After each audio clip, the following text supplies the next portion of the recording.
إن الحمد لله الأكرم الذي خلق الإنسان وكرم وعلمه من البيان ما لم يعلم، فسبحان الذي لا يحصى امتنانه باللسان ولا بالقلم. نشهد أن لا إله إلا الله وحده لا شريك له، ونشهد أن سيدنا وحبيبنا ومولانا محمدًا عبده ورسوله الذي أرسله بالحق بشيرا ونذيرا وداعيا إلى الله بإذنه وسراجا وقمرا منيرا. فقد قال الله تعالى في كلامه المجيد وفرقانه الحميد: أعوذ بالله من الشيطان الرجيم. بسم الله الرحمن الرحيم.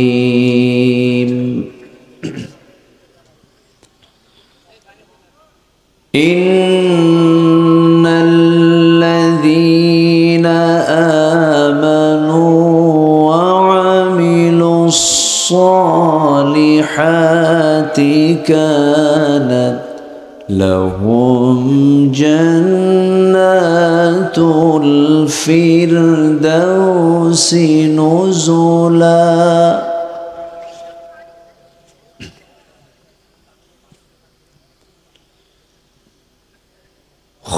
خالدين فيها لا يبغون عنها حولا.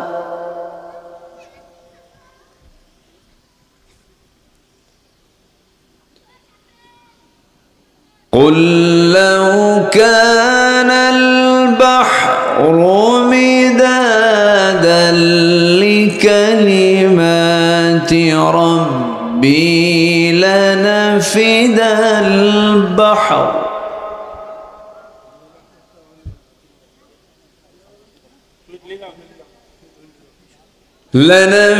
البحر قبل أن تنفد كلمات ربي ولو جئنا بمثله مددا.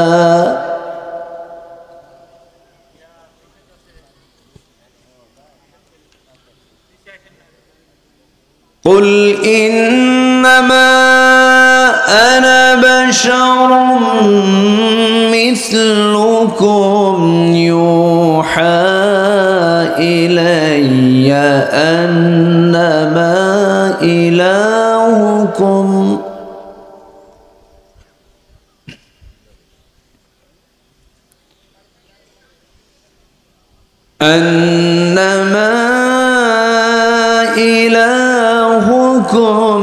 إله واحد.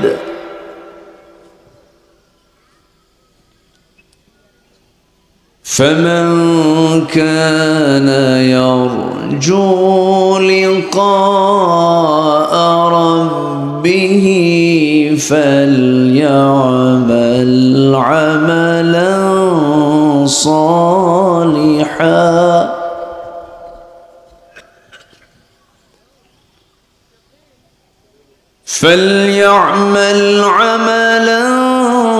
صالحا ولا يشرك بعبادة ربه ربه أحدا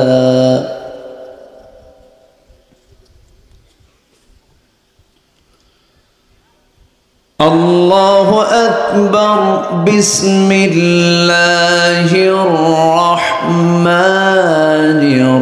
الرحيم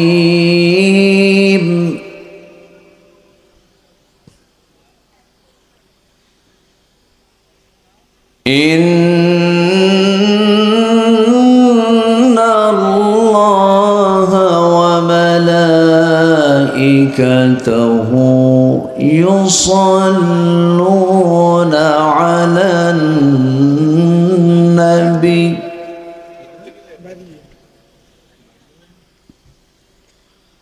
يا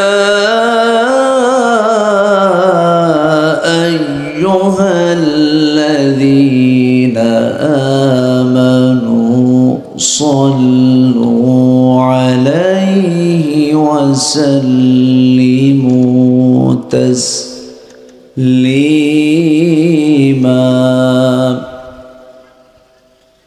اللهم صل على محمد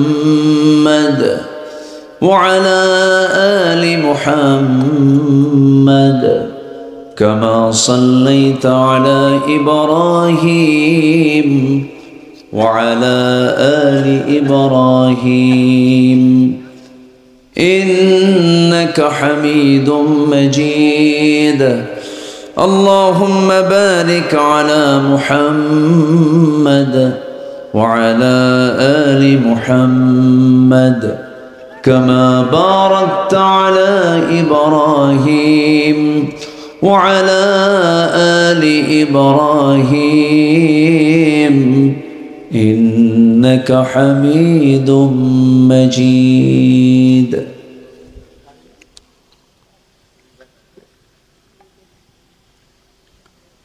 আমি কোরআনের সুর মাঝে শুনেছি যে নাম আজানের সুর মাঝেও শুনেছি সে নাম ও নাম শুনেছি আমি আমার হৃদয় হে রাসূল নবীজি তোমায়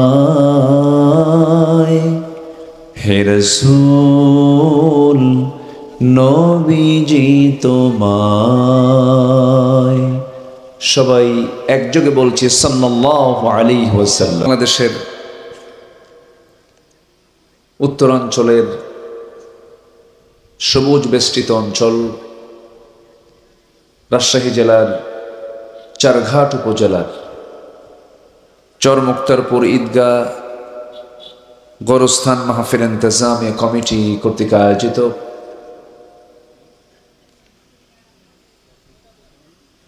তাফসীরুল কোরআন মাহফিল 2025 মহত আয়োজনের সম্মানিত সুযোগ্য সভাপতি জনাব আলহাজ আফাস উদ্দিন, প্রধান অতিথি বিশিষ্ট রাজনীতিবিদ জনাব আবু সাইদ চাঁদ সাহেব, কথা বলেছেন নন্দিত আলেমে দ্বীন বিশিষ্ট ইসলামী চিন্তাবিদ হাফেজ মাওলানা রফিকুল ইসলাম, উপস্থিত হাজারাত উলামায়ে কেরাম, ফদলা ইজাম, সুশীল সমাজ, জাতির শ্রেষ্ঠ সন্তান শিক্ষক মণ্ডলী, জাতির বিবেক সাংবাদিক বৃন্দ, সামনে উপস্থিত দূরে কাছের বিভিন্ন স্থান থেকে ছুটে আসা কালিমার ঝান্ডাবাহী, তাওহীদের পতাকাবাহী, দ্বীন ইসলামের নরসারদুল বীর মুজাহিদ, প্রাণ প্রিয় সম্মানিত দ্বীনি ভাইরা, আড়ালে বসে আছেন শ্রদ্ধেয়া সম্মানিতা মা বোনেরা।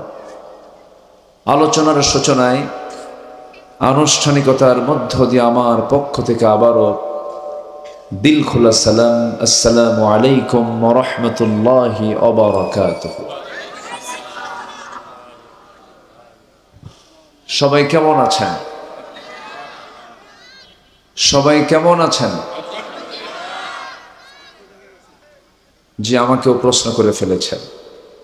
আল্লাহ তাআলা আমাকে আপনার মতোই আপনার সাথেই সামনে বসে রেখেছেন। বলি আলহামদুলিল্লাহ।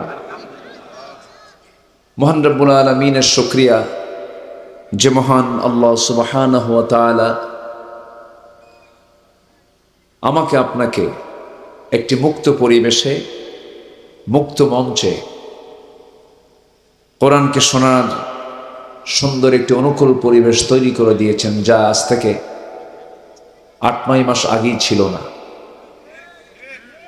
খুব জটিল একটা সিচুয়েশন বান্দা সৃষ্টি করেছিল, কিছু অবাধ্য বান্দা কোরআন শুনতে তারা বাধা দিয়েছে, ইসলামকে জানতে তারা বাধা দিয়েছে। সেই সংকট যে মহান আল্লাহ তাআলা দূর করে দিলেন।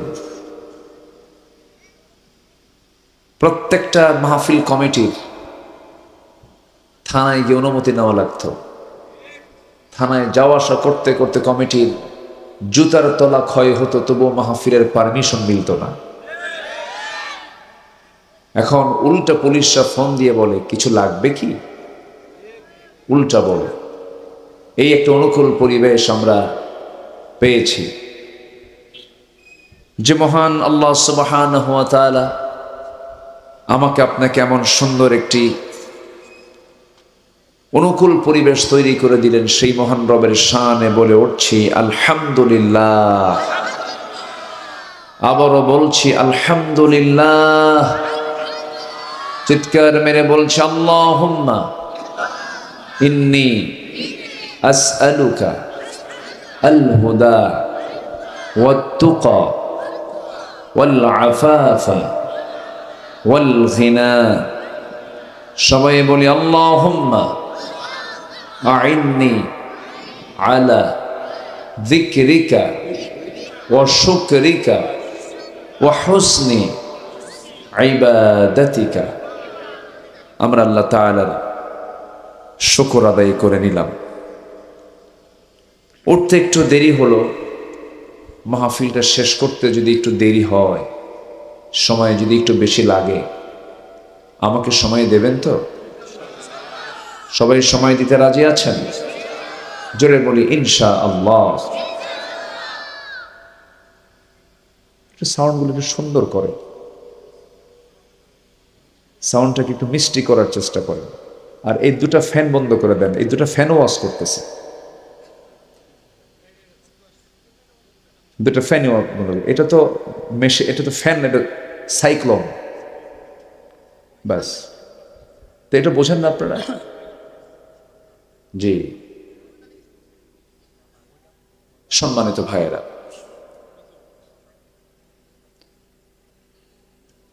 কোরআন শুনতে যারা বাধা দেয়,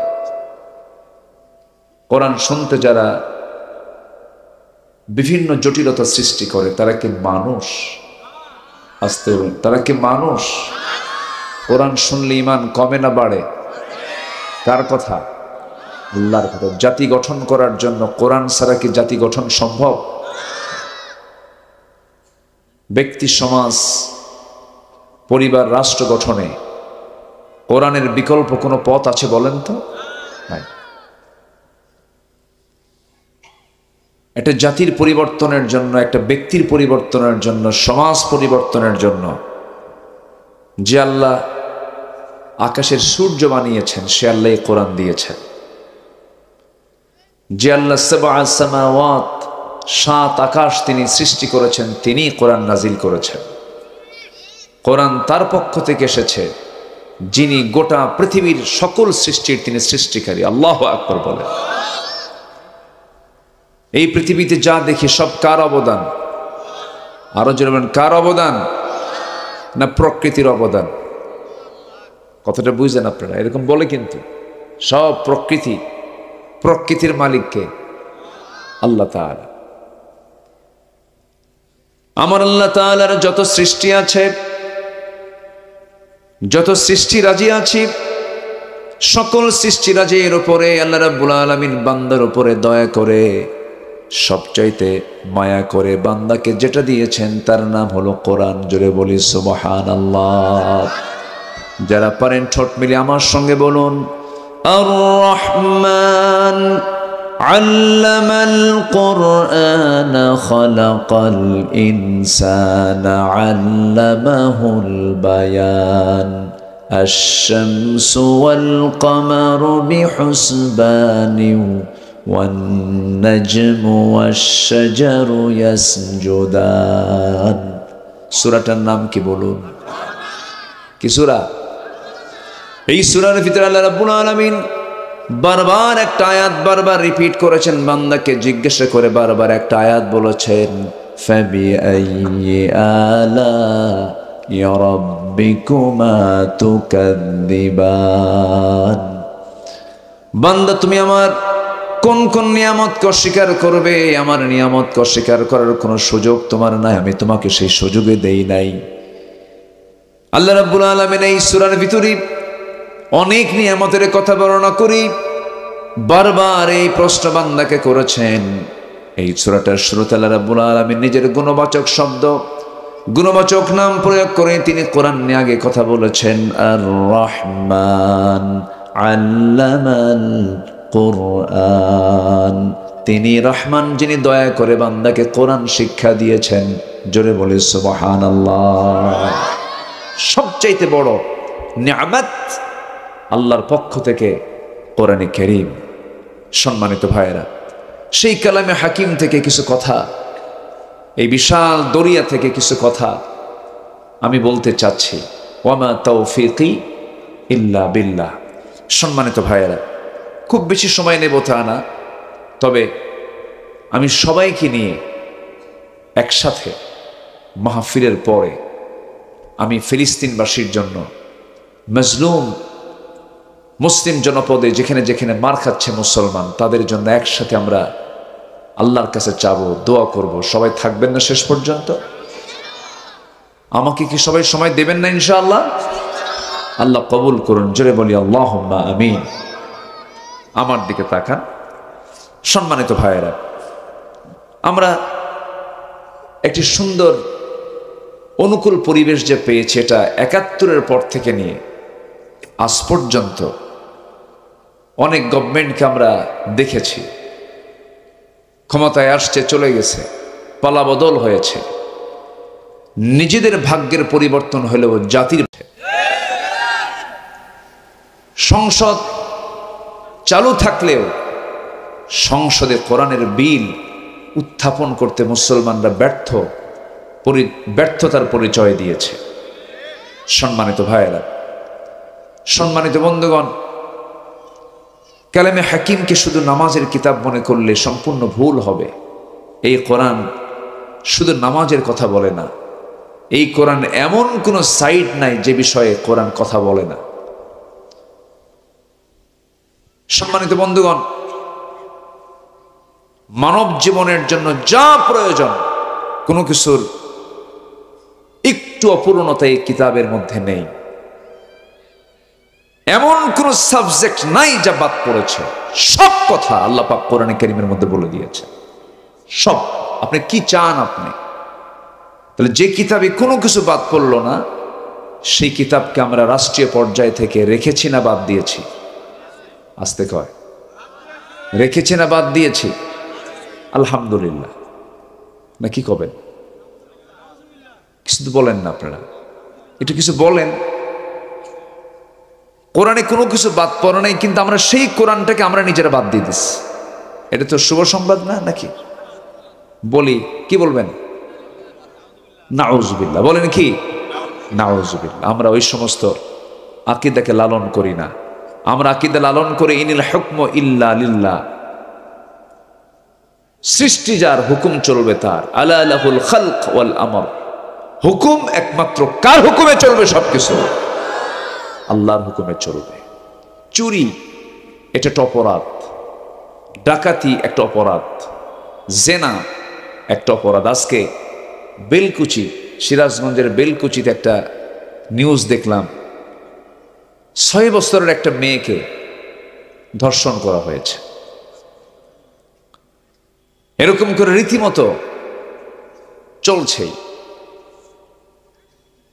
কয়েকদিন আগে পটুয়াখালীর বাউফল উপজেলায় একটা মেয়ে বোরকা পরিহিত অবস্থায় পরীক্ষার হলে ঢুকতে চেয়েছে।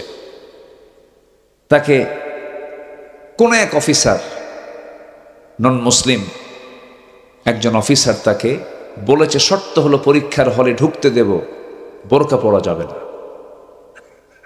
তো এই যে নোংরামি, ইসলামের বিরুদ্ধে কর্মকাণ্ডগুলো কিন্তু এখনো চলছে। একটা অপশক্তি পিছনে লেগে আছে, শক্ত হাতে দমন করার দরকার আছে না নাই?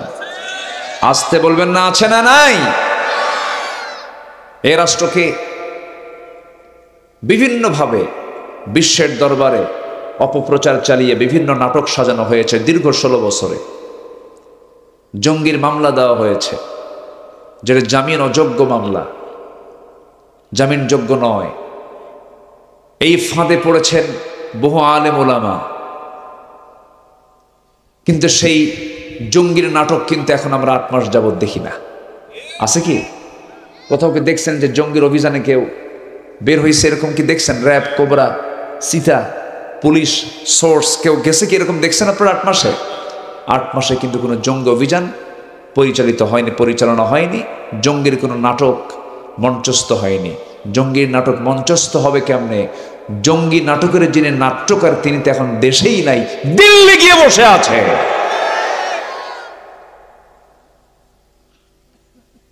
সম্মানিত ভাইয়েরা,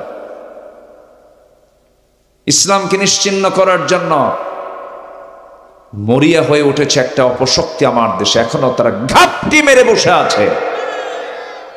সুযোগ পেলে আবার তারা সবল দেওয়ার জন্য প্রস্তুত আছে। আমাদের সজাগ দৃষ্টি রাখার দরকার আছে না নাই? আসতে বলবেন না, আছে না নাই? এই জন্য আমার আপনার জীবনে কিছু গুণ অর্জন করতে হবে, নচেত আমি যতই চেষ্টা করি আমি টিকতে পারবো না। আগে কোনো কাজ দরকার না, যোগ্যতা দরকার? বলেন আগে কি দরকার বলেন? আপনি কাজ করবেন কিন্তু যোগ্যতাই নাই, পারবেন আপনি? সফল হওয়ার জন্য কিছু যোগ্যতা লাগবে। জান্নাতের উপযোগী হতে হবে, জান্নাতের যাওয়ার অনুকূল আমলগুলো করতে হবে। আমি কোরআন এবং হাদিসকে সামনে রেখে জান্নাত প্রাপ্তির জন্য 15টা করণীয় কাজ। কয়টা করণীয় কাজ বলেন তো? 15টা করণীয় কাজ। কি কি আমি একটা একটা করে আজকে অল্প সময়ের মধ্যেই বলার চেষ্টা করছি। ওমা তাওফীকি ইল্লা বিল্লাহ। আমার কথা কি বুঝতে পারছেন সবাই? আমার কথা কি বুঝতে কষ্ট হচ্ছে আপনাদের? হ্যাঁ, আল্লাহ কবুল করুন, জোরে বলি আমিন। যে আমি খুবই আনন্দিত এই গভীর রাতে আপনারা প্রচণ্ড তাপদাহকে, গরমকে উপেক্ষা করে বসে আছেন। এই 2-3 দিন যাবৎ প্রচণ্ড তাপদাহ চলছে। রাজশাহীতে আজকে কত ডিগ্রি ছিল জানি না, তবে 40, 42, 43, 44 এটা কমন হয়ে গেছে। আমরা আল্লাহর কাছে বলবো, আল্লাহ তুমি তোমার বান্দাদের জন্য জমিনের সকল গরমকে তুমি আল্লাহ শীতল বানায় দাও। আমাদের যেন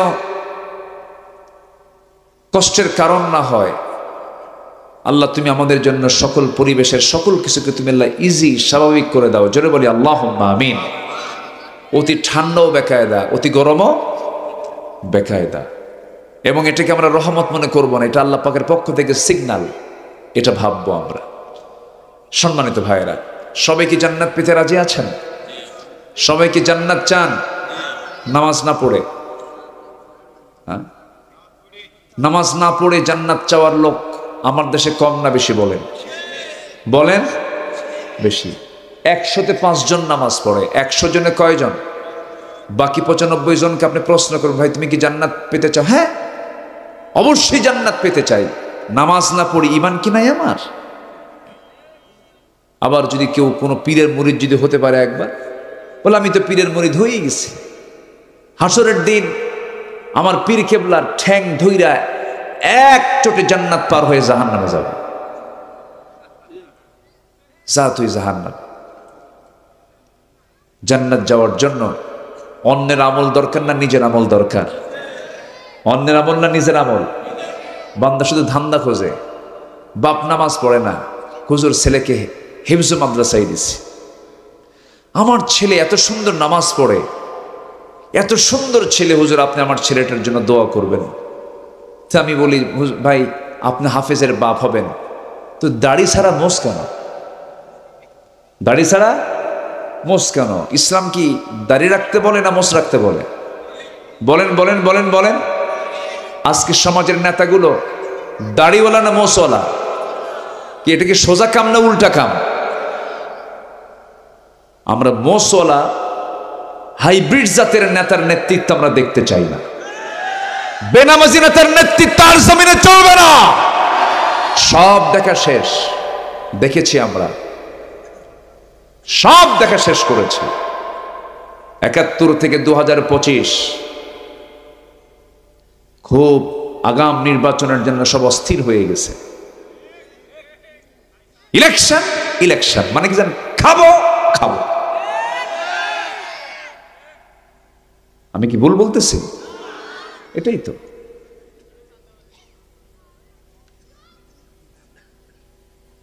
বঙ্গবন্ধু শেখ মুজিবুর রহমানও নির্বাচন না দিয়েছিলেন, নির্বাচন দেননি। প্রেসিডেন্ট জিয়াউর রহমানও নির্বাচন ছাড়া ছিলেন, কিছুদিন দেননি। চাচা তো ৯ বছর দেয়নি না।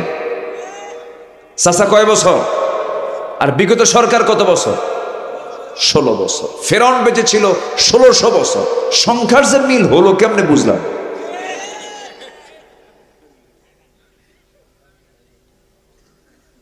চরিত্রে কিছু মিল আছে, যে চরিত্রের মিল আছে না নাই? ফেরাউন তার ক্ষমতাকে পাকাপোক্ত করার জন্য ৪০,০০০ শিশুকে হত্যা করেছিল, আর বিগত ১৬ বছরে ৬০,০০০ মানুষকে খুন করা হয়েছে। আছে না মিল? আছে না মিল? আছে। মনে হয় রাগ করতেছেন আপনারা? রাগ করলেও যায় আসে না। কি রাগ করলেও যায় আসে না। বহু জ্বালা সহ্য করছে, মাহফিলে বসতে দেয়নি, কথা বলতে দেয়নি, ডানে বামে কিরামন কাতিবিন বসে রাখছে। ঘন ঘন থানায় ফোন দিয়েছে পাতি নেতাগুলো। এই পাতি নেতাগুলো কিন্তু নাই এখন, সব ফেরেশতা হয়ে উধাও হয়ে গেছে। সব কি হয়েছে? সব ফেরেশতা। ফেরেশতাও দেখা যায় না, ওদেরও দেখা যায়। যা করা ফেরেশতার সঙ্গে চলাফেরা করুক। আমরা দেখে শেষ করেছি। তাহলে নির্বাচন ছাড়া যদি ১৬ বছর থাকা যায়, এত তাড়াহুড়ো কেন? এত তাড়াহুড়ো কেন? আমরা সংস্কার দেখতে চাই। আমরা প্রতিটি হত্যার বিচার আমরা বাংলার জমিনে দেখতে চাই। রক্তের তো দাগ শুকাই নাই এখন। ওই ২০০০ আমাদের সন্তানরা যে রাজপথে জীবন দিল জুলাইয়ে, তাদের মার চোখের পানি কি শুকাইছে?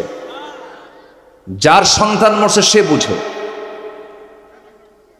ওই নেতাগুলোর সন্তান তো দেশেই পড়ে না, দেশে কোনো বিয়েই বাড়িও নাই, সব বিয়েই বাড়ি বানাইছে ইউরোপ আর আমেরিকা। আর বলে দেশকে খুব ভালোবাসে। কি কথা বুঝতেছেন কি আপনারা? ছেলেকে বিয়ে করেছে আমেরিকা, ১৪ গোষ্ঠী সব ইউরোপ আমেরিকা। বলে আমরা দেশ প্রেমিক, দেশের ম্যাক্সিমাম সিংহভাগ টাকা তারা দেশ থেকে পাচার করেছে।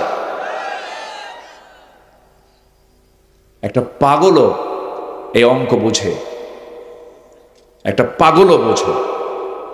এত বোকার জাতিকে বানানো আর সম্ভব না।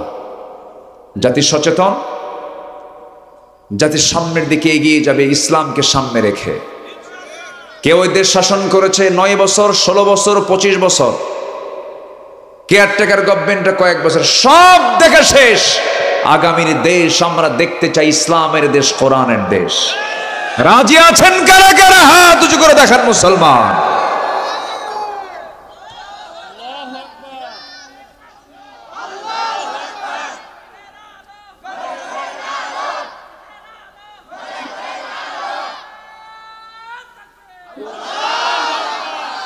আল্লাহ কবুল করুন।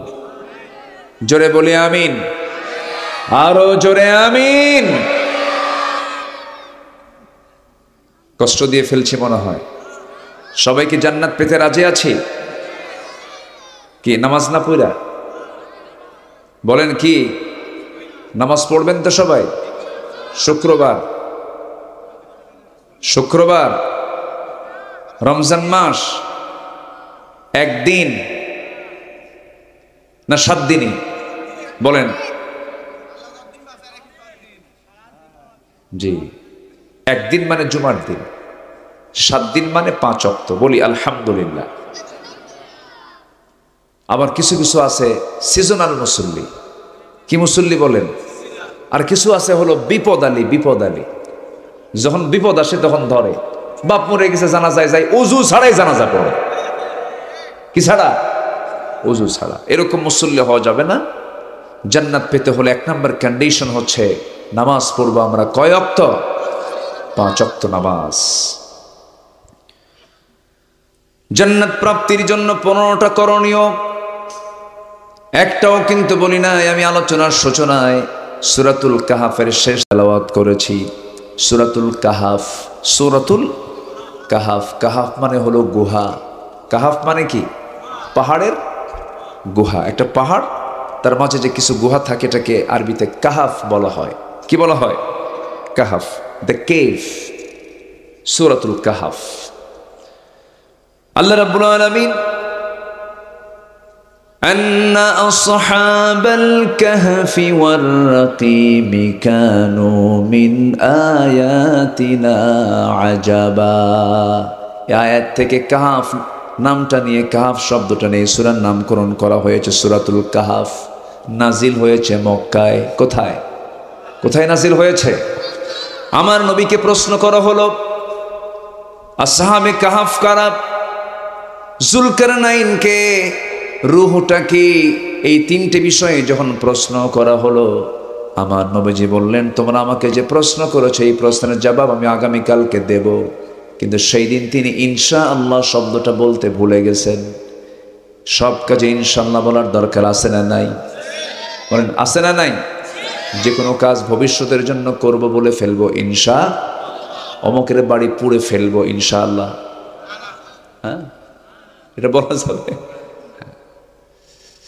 সব কাজে বিসমিল্লাহ বলবো, তবে বিড়ি খাওয়ার সময় বিসমিল্লাহ খাবেন। কি বিসমিল্লাহ? বিড়ি খাইতে বিসমিল্লাহ বলা যাবে না? কি খাবেন বলেন? হ্যাঁ বলেন।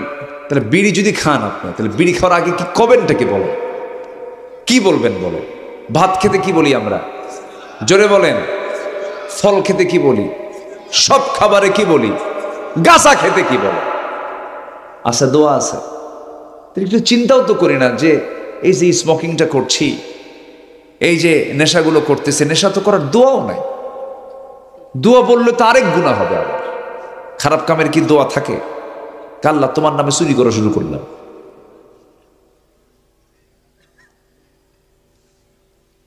ইনশাআল্লাহ শব্দ কখনো বাদ দেওয়া যাবে না। আমি কালকে যাব ইনশাআল্লাহ, এই কাজটা করব ইনশাআল্লাহ। যে কোনো কাজ আপনি করতে যাবেন ইনশাআল্লাহ বললে পরে বরকত দিয়ে দিবেন তিনি আমারকে।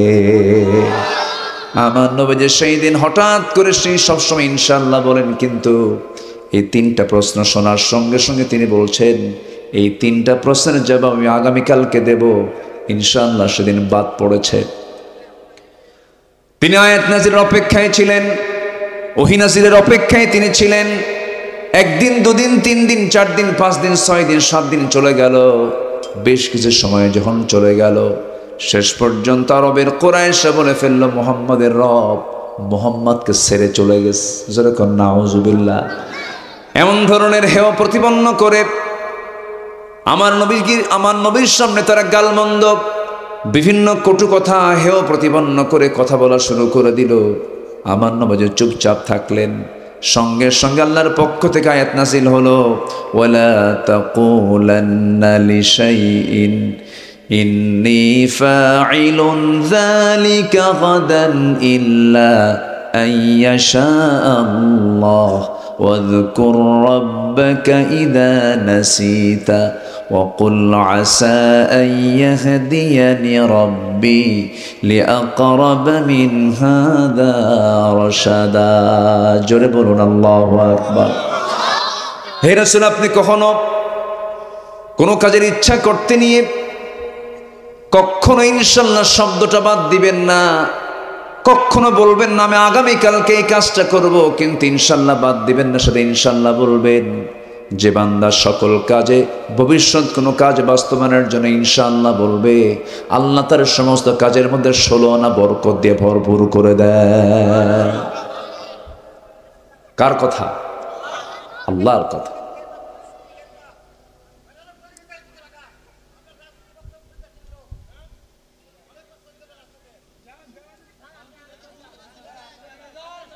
কি সমস্যা কি?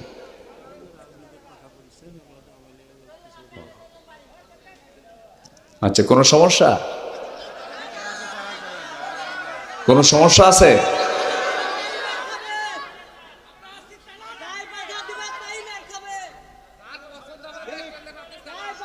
আচ্ছা, তো যার পছন্দ হচ্ছে না উনি সহজটা করুক, কি ঠিক কিনা?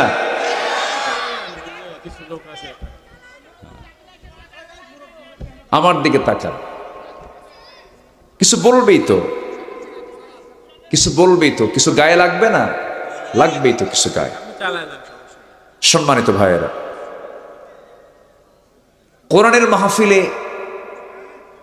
কোরআনের মাহফিলে যদি কেউ কোনো বেয়াদবি করে, আর এই বেয়াদবি যদি আল্লাহর তালিকাভুক্ত হয়, লানতের শিকার হবে সে। হাসতে বলবে না, জোরে বলুন ঠিক কিনা?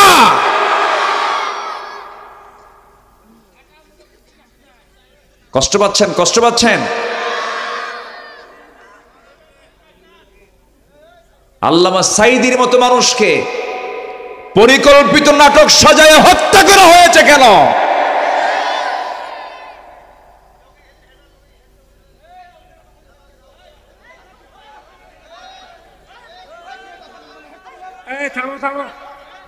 সম্মানিত ভাইয়েরা, এই বসেন না, বসেন বসেন, মেহেরবানি করে বসুন। যিনি কথা বলছেন তিনি মঞ্চে এসে বসেন না, আমাকে একটু বলেন, আমাকে পরামর্শ দেন, আমাকে সাজেশন দেন, সমস্যা কি? আমাকে পরামর্শ দিতে পারেন তো, সমস্যা কোথায়? কিন্তু এখানে বড় আওয়াজে কথা বলবেন, বসেন। জি বসেন ভাইজান, আপনি বসেন, বসেন। জি অবশ্যই, আলহামদুলিল্লাহ। আমি কি আমার কোনো কথা বলছি বলেন তো? বলেন, আমি কি আমার কোনো কথা বলছি? আব্দুল আল আমিন এখানে মাহফিল আসছে 2018 সালে। কোরআনের কথা বলে আমি আমার বাড়িতে ফিরলাম। আমরা তো দেশের কোনো ক্ষমতায় ছিলাম না ভাই, আমাকে কেন 250 পুলিশ বাড়ি ঘেরাও করে গ্রেফতার করা হলো? আল্লামা সাঈদী শুধু এই দেশ নয়, গোটা পৃথিবীর মুসলিম উম্মার একটা সম্পদ ছিলেন তিনি। এজ এ আলেম হিসাবে, একজন নগণ্য ব্যক্তি হিসাবে, আলেম হিসাবে কি আলেমের পক্ষে কথা বলার প্রয়োজন আছে না? চাপা তো আপনারা কম মারেননি, আমাদের বিরুদ্ধে তারা কথা বলেনি, তারা কি মামলা দেয়নি, তারা কি বিভিন্ন মামলায় জর্জরিত করে নাই? ও আমি শুধু শুনবো, আমি কিচ্ছু বলবো না, এটা কেমন কথা? সম্মানিত ভাইয়েরা, আল্লাহি ইসলামকে নিয়ে যারাই কথা বলবে, সে আমার বাপ হলেও আমি তাকে ছাড় দেব না। ইসলামকে নিয়ে বারবার আঘাত করা হয়েছে, কোরআনকে নিয়ে বারবার আঘাত করা হয়েছে, অনেক বাজে উক্তি করা হয়েছে। সম্মানিত ভাইয়েরা, একটু ধৈর্য ধরি, আমি আলোচনা করছি তো, আমি কোন দিকে যাচ্ছি, আমি তো একটা প্রেক্ষাপট তুলে ধরেছি। আমাদের টার্গেট তো একটাই, আমরা জান্নাত পেতে চাই। কি পেতে চাই বলেন? জান্নাত পেতে চাই। তো জান্নাত পেতে হলে কি আপনি খুন করে জান্নাতে যাবেন? আর খুনির পক্ষে থাকলে জান্নাত পাবেন? আপনি খুনির পক্ষে থাকলে জান্নাত পাবেন? পাবেন না। তো আমি খুনির জন্য দোয়া করব নাকি? এরকম হুজুর তো আমরা হতে পারবো না। মদের ফ্যাক্টরি বানাইছে, হুজুর আপনি দোয়া করেন, কাল্লা তুমি মদের ফ্যাক্টরিতে বরকত দিয়ে দাও। এই দোয়া কি করা যাবে? সিনেমা হল উদ্বোধন হবে, কাল্লা সিনেমা হলের কাস্টমার বাড়ায় দাও। এমন দোয়া কি আমার দ্বারা করা সম্ভব হবে বলেন? হবে না। বিশ্বের ইতিহাসে আমি এমন রেকর্ড পাইনি যে দেশের সরকার প্রধানও পালায়, বাইতুল মুকাররমের খতিবও পালায়। ওরাই ওইরকম ওয়াজ করবে, আমাদের দ্বারা সম্ভব না। আমার আল্লাহ আছেন, কোনো সমস্যা নাই। সম্মানিত বন্ধুগণ, যারা হয়তো না বুঝে কথা বলছেন, আমি কিন্তু একটাও বানিয়ে বানিয়ে অযৌক্তিকভাবে একটা কথা আমি বলতেছি না। প্রত্যেকটা কথার সাথে যুক্তি আছে না নাই বলেন? আছে, প্রমাণও আছে। শোনেন, আবু জেহেল জুলুম করবে, রাষ্ট্র চালাবে, মদ খাবে, জেনা করবে, রাসূল শুধু নামাজ পড়বেন, এটা হতে পারে না। এটা হতে পারে না। সম্মানিত ভাইয়েরা, আমি বলেছি নির্দিষ্ট কোন দলের নাম নিয়েছে বলেন তো? আমি বলেছি সব তো দেখা শেষ করলাম, আগামীর দেশ আমরা দেখতে চাই কোরআনের দেশ। এটা যদি কারো গায়ে লাগে, ওর মতো শয়তান দুনিয়া তার নাই।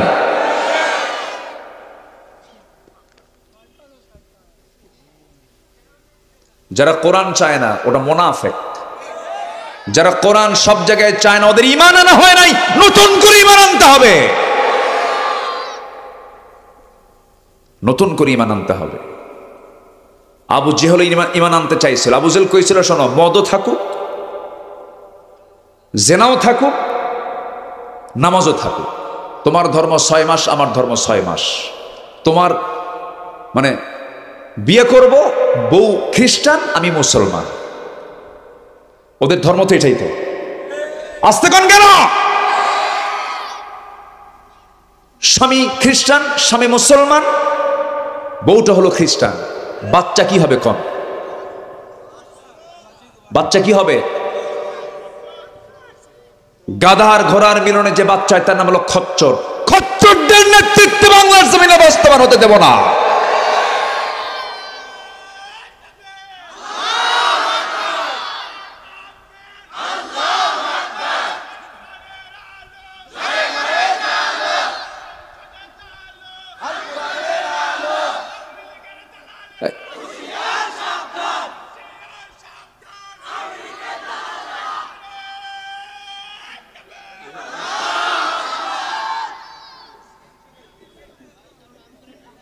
সম্মানিত ভাইয়েরা,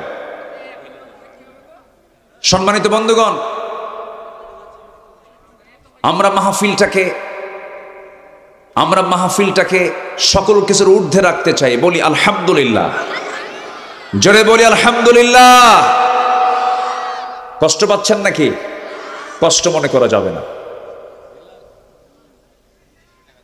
জি, একটু বসেন।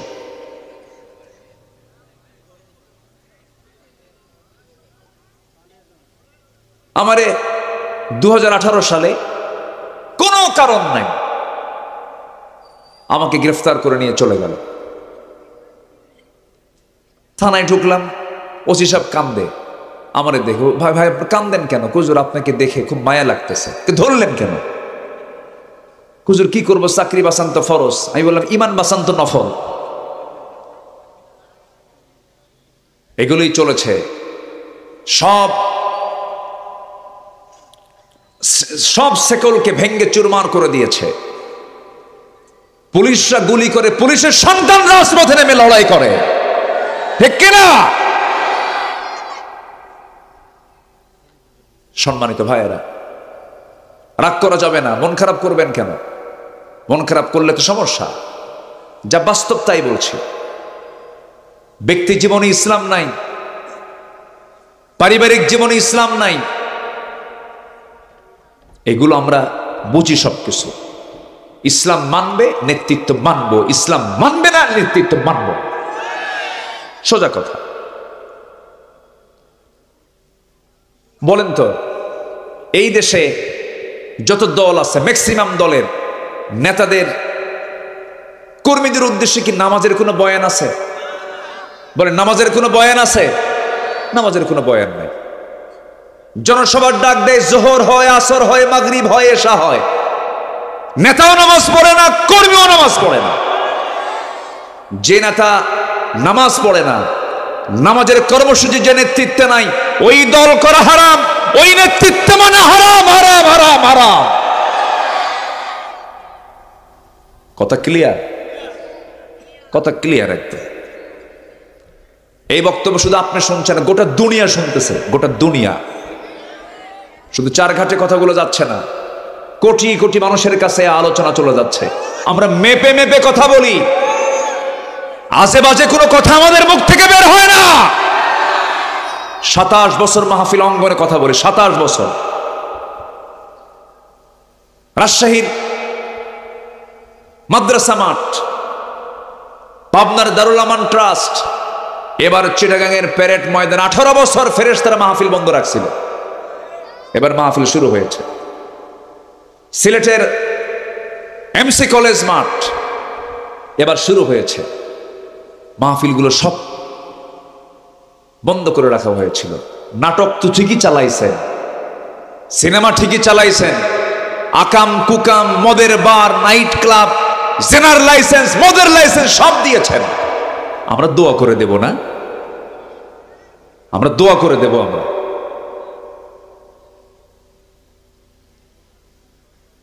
সম্মানিত ভাইয়েরা, ইসলাম শব্দ তাদের কাছে পছন্দ না। ইসলাম শুনলে ওদের গা জ্বালা পড়া করে। দেখেন, কবি নজরুল ইসলাম কলেজ ছিল ইসলামবাদ, সলিমুল্লাহ মুসলিম হল ছিল মুসলিম শব্দবাদ। কি আমি কি ভুল বলতেছি? সংবিধানে বিসমিল্লাহ ছিল, বিসমিল্লাহ বাদ দিয়েছে। যারা আল্লাহকে বাদ দেয় তারা আমাদের বন্ধু হতে পারে না। বাদ দেয়নি বিসমিল্লাহ। বিসমিল্লাহ সহ্য হয় না, ইসলাম সহ্য হয় না, মুসলিম নাম সহ্য হয় না। আর কি শুনবেন বলেন? আরো বলবো, আজকে ওয়াজ এরকমই হবে।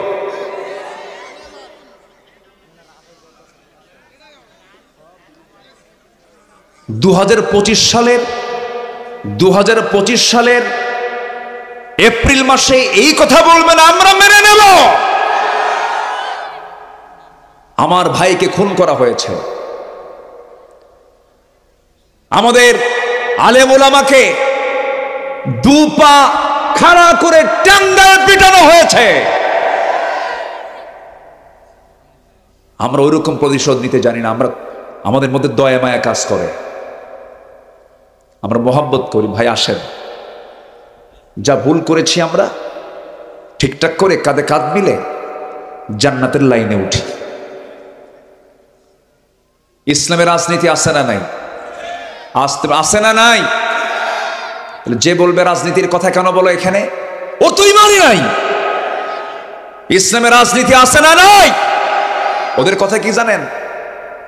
হুজুর ওয়াজ করতে আসছেন, আকাশ নিয়ে কবেন আর কবর নিয়ে কবেন, দুনিয়া আমরা দেখব। ওই দিন শেষ, আর তোদের দুনিয়া দেখতে দেব না।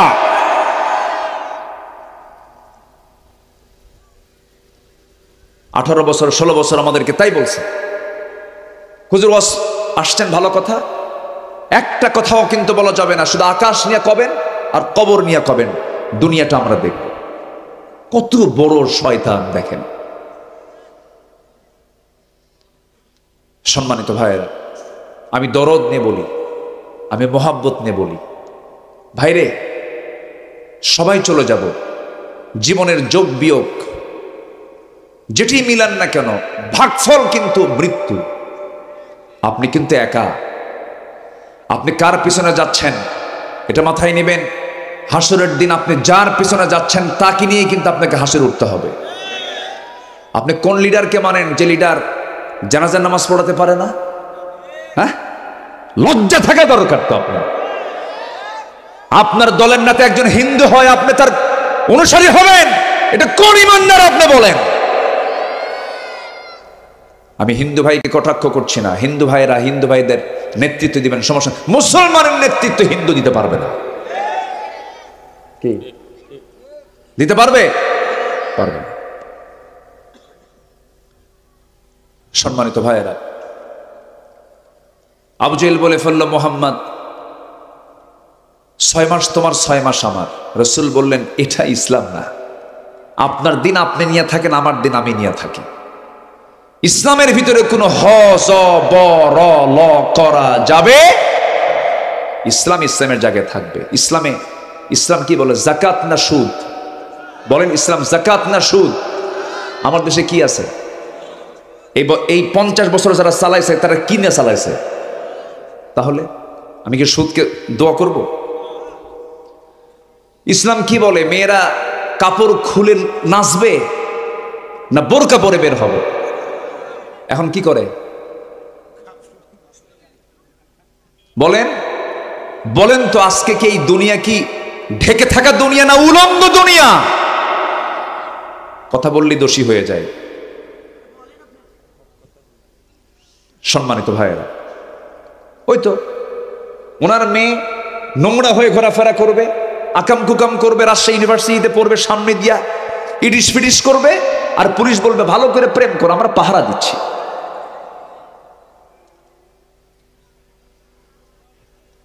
রাগ করতেছেন? কিচ্ছু যায় আসে না। আমি আজকে আপনাকে হক কথা না বলে গেলে আপনি আমার বিরুদ্ধে মামলা দিবেন আদালতে, আখেরাতে। দুনিয়াতে যা করেন করেন, আখেরাতে মামলা খেতে পারবো না। সম্মানিত ভাইয়েরা, সবাই জান্নাত পেতে রাজি আছি তো? পর্দা চাই না বেহায়াপনা চাই? জেনা চাই না বিয়া চাই? সুদ চাই না যাকাত চাই? ইসলাম চাই না দুনিয়া চাই? ইসলাম চাই। তাহলে ইসলামের রাজনীতি আছে না নাই? তার নাম নরমাল রাজনীতি না ইসলামের রাজনীতি? কোন রাজনীতি করতে হবে বলেন? দুনিয়ার রাজনীতি না ইসলামের রাজনীতি? দল করা কি? আস্তে কয়, আরো জোরে, আরো জোরে, আরো জোরে। কার দল? আরো জোরে, কার দল? দল করা ফরজে হুকুম দিয়েছেন কে? এখন আসেন, লাইনে আসেন, আসেন, কে কোন কথা বলবেন? আসেন। দল করা ফরজ তো। আল্লাহ রাব্বুল আলামিন বলেন, ওয়ালতাকুম মিনকুম উম্মাতুন ইয়াদউনা ইলাল খায়রি ওয়া ইয়া'মুরুনা বিল মা'রুফি ওয়া ইয়ানহাউনা আনিল মুনকার।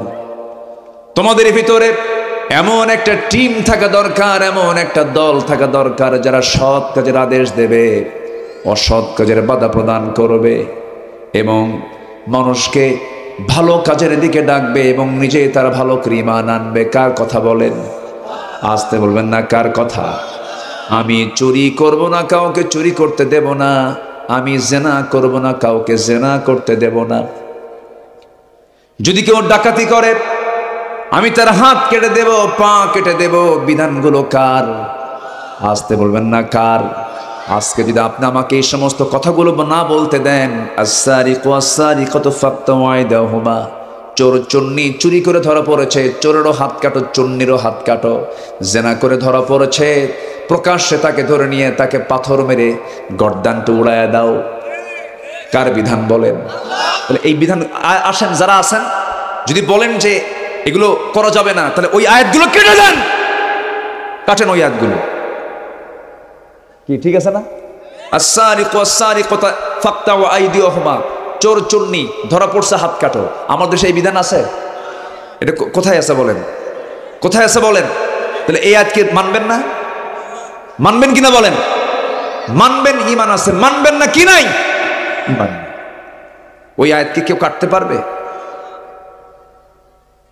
কাটতে পারবেন। আমার নবীর সময়ে একজন মহিলা চুরি করে ধরা পড়েছে। আমার নবীজি চুরি করে ধরা পড়ার পর করলেন কি? রাসূল বললেন, ওই মহিলাকে সোজা নিয়ে যাও, প্রকাশ্যে সবার চোখের সামনে তার হাতটা কেটে ফেলে দাও। এমন কথা যখন বলা হলো, ওই মহিলা ছিলেন সম্ভ্রান্ত পরিবারের মহিলা ছিল, ধনী পরিবারের মহিলা ছিল, তার নামও ফাতিমা, নবীর মেয়ের নামও ফাতিমা। সাইয়েদনা ওমর ফারুক রাদিয়াল্লাহু আনহুর কাছে এসে বলা হলো, ওই মহিলার আত্মীয় স্বজন এসে বলতেছে, আমাদের ঘরের মেয়ে, সম্ভ্রান্ত পরিবারের মেয়ের মান সম্মান সব শেষ হয়ে যাবে, নাক কাটা যাবে, দেখুন তো দয়া করে শাস্তিটা লঘু করা যায় নাকি। নবীর সামনে যখন ওমর ফারুক এসে বলছেন, ইয়া রাসূলুল্লাহি, সম্ভ্রান্ত পরিবারের মেয়েটা, দেখুন তো শাস্তিটা লঘু করা যায় নাকি। নবীজির চোখ লাল হয়ে গেল, রক্তিমাকার ধারণ করে আমার নবীজি এক পর্যায়ে রাসূল বলে ফেললেন, শোনো, এই মুহূর্তে যদি এই বংশের মেয়ে ফাতিমা চুরি করে ধরা না পড়ে, যদি ফাতিমা বিনতে মুহাম্মদ, আমার কলিজার টুকরা আদরের দুলালি ফাতিমা যদি চুরি করে ধরা পড়তো, সবার চোখের সামনে আমি রাসূল তার হাতটা টেনে ধরে হাত কেটে ফেলে দিতাম। আল্লাহু আকবার বলবেন না? রাসূল বিচারক ছিলেন। রাসূল কি বিচারক মানবেন না? আপনার ঈমান নাই। আমার নবীজির সময় একজন মদিনার উপকণ্ঠ থেকে এক রাখালকে হত্যা করে উটগুলো অপহরণ করে নিয়ে যাচ্ছিল।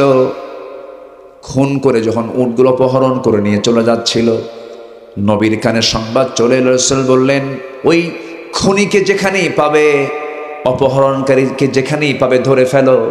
ধরে ফেলা হলো। সহিহ হাদিস এটা। নবীজি বললেন, যেমন করে রাখালকে সে হত্যা করেছে তেমন করে তাকেও হত্যা করো। সেই খুনিটা রাখালকে হত্যা করার সময় তার হাত কেটেছিল, পা কেটেছিল, মাথা কেটে ফেলেছিল। রাসূল বলেন, যেমন করে ওই রাখালকে হত্যা করা হয়েছে, এই ডাকাতকে তেমন করে হত্যা করো। হাত কাটা হলো, পা কাটা হলো। এরপরে গর্দান কাটা হবে এমন সময় ছটফট করতেছিল আর মরুভূমির বালুগুলো চাটতে চাটতে বলতেছিল, ভাইরা এক গ্লাস পানি দেওয়া যায় নাকি? সাহাবীরা বললেন, ইয়া রাসূলুল্লাহ, দয়া হচ্ছে, মায়া হচ্ছে, আল্লাহর বান্দা তো পানি চায়, হুজুর আমরা কি করব? রাসূল বললেন, ও আমার সাহাবীরা, দয়া দেখাচ্ছ তুমি কাকে? তাকে প্রশ্ন করে দেখো তো, তার অবস্থা জেনে দেখো তো, সে কি আমার ওই রাখাল সাহাবীকে যখন খুন করতে নেয়, সে কি তাকে পানি দিয়েছিল কিনা? পানি দেয় নাই। অসম্ভব, এক চুল পরিমাণ পানি দিবা না। ওই মরুভূমির বালুগুলো চাটতে চাটতে তাকে দুনিয়া থেকে বিদায় হতে দাও। সিদ্ধান্ত দিয়েছেন মুহাম্মদ সাল্লাল্লাহু আলাইহি ওয়াসাল্লাম। ইসলাম। জুমার খুতবায় আমরা প্রায় শুনি, ইন্নাল্লাহ ইয়া'মুরু বিল আদল ওয়াল ইহসান ওয়া ইতা'i যিল কুরবা ওয়া ইয়ানহা আনিল ফাহশাই ওয়াল মুনকারি ওয়াল বাগই ইয়া'ইদুকুম লাআল্লাকুম তাযাক্কারুন। আদালত কায়েম করতে হবে। আদালত কায়েম হবে কখন? ইসলাম যখন রাষ্ট্রীয় পর্যায়ে চলে যাবে, ঠিক কিনা বলেন? ইসলাম শুধু ব্যক্তি জীবনে থাকবে না, ইসলাম রাষ্ট্রীয় পর্যায়ে আসবে, ঠিক কিনা বলেন? ইসলাম সব জায়গায় দরকার আছে না নাই? ইসলামকে সব জায়গায় মানবো আমরা, জোরে বলি ইনশাআল্লাহ। মাহফিলে বিভিন্ন মতের মানুষ থাকতে পারে, কিন্তু যখন আমরা মাহফিলে বসবো তখন ভাবতে হবে আমি কোন মতের না, আমি কোরআনের মতের। ঠিক আছে না? কিসের মতের বলেন? আপনি আপনার মতকে বিজয়ী করার জন্য যখন আপনি আলোচনা শুনবেন, আপনি আলোচনায় কোনো বরকত পাবেন না, হেদায়েত পাবেন না। কোরআন কি বলে শুনি, কোরআন কি রিসার্চ করে পাওয়া যায় সেটা আমরা দেখার চেষ্টা করি। সম্মানিত ভাইয়েরা, আমরা ঈমান আনবো। এক নাম্বার, যদি জান্নাত পেতে চাই আমরা কি আনবো বলেন? ঈমানটা আনবো। ঈমান কি অর্ধেক আনবো না পুরোপুরি আনবো বলেন? অর্ধেক না পুরোপুরি? পুরোপুরি ঈমান আনতে হবে এবং সাথে সৎকর্ম থাকতে হবে। আল্লাহ রাব্বুল আলামিন বলেন, ইন্নাল্লাযীনা আমানু ওয়া আমিলুস সালিহাতি কানাত লাহুম জান্নাতুল ফিরদাউসি নুজুলা খালিদিনা ফিহা لا يبغون عنها حولا। নিঃসন্দেহে যারা ঈমান আনবে এবং নেক আমল করবে, আল্লাহ রাব্বুল আলামিন বলেন আমি তাকে ছোটখাটো কোনো জান্নাত নয়, 1 নম্বর জান্নাত জান্নাতুল ফেরদাউসের মালিক আমি তাকে বানায়া দেব। জোরে কোন সুবহানাল্লাহ। ঈমান আছে নেক আমল নাই হবে না, নেক আমল আছে ঈমান নাই হবে না। ঈমানও লাগবে, নেক আমলও লাগবে। আমার বন্ধুগণ, আল্লাহ রাব্বুল আলামিন ঈমানের ব্যাপারে বারবার বান্দাকে তাকিদ দিয়েছেন, ইয়া আইয়ুহাল্লাযীনা আমানু আমিনু। ঈমানদাররা তোমরা ভালো করে ঈমান আনো। কার কথা? আসতে বলবেন না, কার কথা? একটা লোক কোটা সম্পত্তি সব দান করে দুনিয়া থেকে বিদায় নিল, কিন্তু ঈমান নাই। ওই দানকে আল্লাহর দরবারে মঞ্জুর হবে নাকি? কারণ তার মধ্যে কি নাই? ঈমান নাই। ঈমান হলো মূল জিনিস, ফান্ডামেন্টাল জিনিস। নবীকে মহব্বত করি কিন্তু নবীর আদর্শকে লালন করি না, ওই মহব্বতের চুল পরিমাণ মূল্য নাই। আপনার রাসূলকে যত মহব্বত করেন, আপনি আবু তালেবের মতো মহব্বত করতে পারবেন না কখনো। আবু তালেব নবীর জীবনে কি মহব্বতটা তিনি অপূর্ণ রেখেছিলেন, 16 আনা মহব্বত তাকে উপহার দিয়েছেন আমার রাসূলকে। অনেক সাহাবী পর্যন্ত সেই সুযোগটা পান নাই। সে আবু তালেব রাসূলকে মহব্বত 16 আনা উপহার দিল, তার মধ্যে কি ছিল না বলেন? কি ছিল না? ঈমান ছিল না। নিজের সন্তানকে দূরে রেখে, নিজের সন্তান আলীকে দূরে রেখে আমার নবীজিকে কোলের মধ্যে নিয়ে তিলে তিলে মানুষ করেছেন আবু তালেব। জন্মের পূর্বে নবীজির বাবা ইন্তেকাল করেন, জন্মের মাত্র 6 বছর পর নিজের মা ইন্তেকাল করেন, 7 বছর 8 বছরের মাথায় দাদা ইন্তেকাল করেন। ওই যে ছোট্টবেলা থেকে নবুয়ত প্রাপ্তি পর্যন্ত জীবনের বিশাল একটি সময় আবু তালেব তার পাশে ছিলেন। যদিও তিনি কাফের ছিলেন, কিন্তু রাসূলকে মহব্বত করেছেন।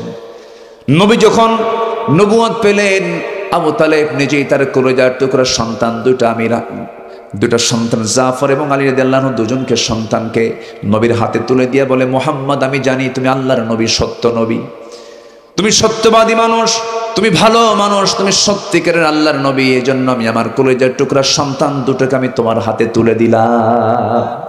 সন্তান দুটি ইসলাম কবুল করে ফেললো।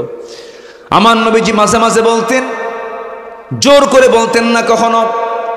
জীবনের শেষ সময়ে শেষ সন্ধ্যা যখন চলে আসলো, আবু তালেব দুনিয়া থেকে বিদায় নিবেন, নবী তার পাশে বসে শিওরে বসে আস্তে আস্তে করে বলছেন, চাচা আপনি সারা জীবন আপনি আমার জন্য যা কিছু করেছেন সব কিছু প্লাস হয়ে যাবে, এই মহব্বতটা প্লাস হয়ে যাবে, ভালোবাসা প্লাস হয়ে যাবে। একটা বারের জন্য ঘোষণা করুন লা ইলাহা, আসতে বলবেন না, লা ইলাহা ইল্লাল্লাহ, একটা বার বলেন। আমার নবীজি যখন বারবার বলছিলেন, আবু তালেব বলছে, মুহাম্মাদের আমাকে বারবার চেষ্টা করতে যেও না, আমি আমার বাপ দাদার ধর্ম ছাড়বো না। এরকম ধরনের কথা বলার মানুষ বুঝে আজকের সমাজেও নাই। আসতে বলবেন না, আছে না নাই? আমার বাপ চোর, আমিও চোর, আছে তো? আছে কি না? আছে। এই আবু তালেব কি করে নাই? এই আবু তালেবের চোখে অসংখ্য মুজিজা পরিলক্ষিত হয়েছে। নবীজি এই দুনিয়াতে রবিউল আউয়াল মাসে আসলেন। আমার নবীজি ভূমিষ্ঠ হলেন মার পেট থেকে দুনিয়াতে আসলেন। মাত্র 3 দিন বয়স। কয় দিন বয়স বলেন? 3 দিন বয়স। 3 দিনের শিশু মুহাম্মদ সাল্লাল্লাহু আলাইহি ওয়াসাল্লাম, 3 দিনের বাচ্চা।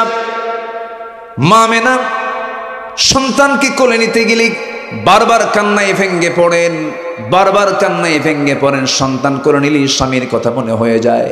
আহারে, সন্তান তো দুনিয়াতে এলো, কিন্তু সন্তানটাকে আমি কার কোলে তুলে দেব? যার কোলে তুলে দেব সেই স্বামী তো দুনিয়া থেকে বিদায় হয়ে গেছে। বারবার স্বামীর কথা মনে পড়ে যায়। আমি স্বামীকে দেব উপহার, সেই সন্তান তো দুনিয়াতে আসলো, কিন্তু স্বামীকে আমি দিতে পারলাম না। সন্তানটাকে কোলের মধ্যে নিয়ে কান্নার পরিমাণ বাড়ে, এই জন্য সন্তানটাকে কোলে নিতেও পারছেন না। 3 দিনের মাথায় একদিন কোন এক রাত্রিবেলা আবু তালেব রাসূলকে দেখার জন্য তার ঘরে চলে গেছেন, তাদের বাড়িতে চলে গেছেন, দরজায় নক করেছেন। রাসূল একদিন বলছেন, ও ভাতিজা মুহাম্মদ, আমি তোমাকে একটা কথা আজকে বর্ণনা করব, কতটুকু সত্য জানি না। কি চাচা আপনি বলুন। তুমি যখন ছোট্ট ছিলে 3 দিনের শিশু ছিলে। সেই সময় আমি দেখলাম, তোমাকে দেখার জন্য আমি চলে গেছি রাতের আধারে, আকাশে চাঁদনি রাত ছিল।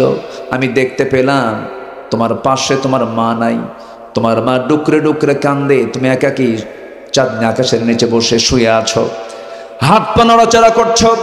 সেই সময় আমি কয়েকটা বার লক্ষ্য করে দেখি, তোমার ডান হাতটা যখন বাম দিকে যায়, আকাশের চাঁদটাও সঙ্গে সঙ্গে বাম দিকে চলে যায়। আবার যখন তোমার বাম হাতটা যখন ডান দিকে চলে যায়, আকাশের চাঁদটা বাম থেকে ডান দিকে চলে যায়। তুমি যখন তোমার 2টা হাত আস্তে করে নিচের দিকে টেনে আনো, আকাশের চাঁদটা তোমার কাছাকাছি চলে আসে। ভাতিজা মোহাম্মদ, সেই রাত্রে আমি চাঁদকে যেমন করে দেখেছি তোমার হাতের সঙ্গে খেলতে, আমি কি সত্য দেখছি নাকি বলো মোহাম্মদ? রসুল কেঁদে কেঁদে বলছেন, চাচা আপনি ছোট্টবেলায় আমার সঙ্গে চাঁদের যে খেলার দৃশ্য দেখেছেন, সত্যি সত্যিই দেখেছেন, কারণ আমার মা আমাকে সময় দিতে পারছিলেন না, তার কষ্ট হচ্ছিল। আমি একাকী নিঃসঙ্গ অবস্থায় যখন ছিলাম, আমার আল্লাহ আমার সঙ্গ পূরণ করার জন্য আল্লাহ রাব্বুল আলামিন আকাশের চাঁদ আমার জন্য খেলনা বানায়া দিয়েছিলেন। যেরকম সুবহানাল্লাহ। সেই বিশ্বনবীর এতগুলো মুআজিজা দেখার পরেও, এত কিছু চোখের সামনে হাজির হওয়ার পরেও, রসুলকে চোখে দেখেও কালিমা গ্রহণ করতে পারেনি, ঈমান গ্রহণ করতে পারেনি। এখান থেকে প্রমাণ হয় হেদায়েতের মালিককে, হেদায়েতের চাবি কার হাতে? আল্লাহর হাতে। আমরা হেদায়েত চাইবো কার কাছে? এই জন্য আগে ঈমানটা আমরা আনবো ভালো করে, জোরে বলি ইনশাআল্লাহ। ঈমান কি জন্মসূত্রে আসে না ঈমান আনতে হয়? বলেন বলেন বলেন। ঈমান কি জন্মসূত্রে না আনতে হয়? আনতে হয়। জন্মসূত্রে যদি হতো, নবীর ছেলে কেনান কাফের হতো না, কি ঠিক কিনা বলেন?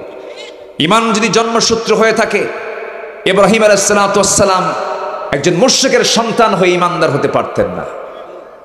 বাপ মুশরিক, সন্তান হলো ঈমানদার। আমি কি আলোচনা চালাবো? শেষ করে দেব, চালাবো, কোনো সমস্যা নাই তো? জোরে বলি আলহামদুলিল্লাহ।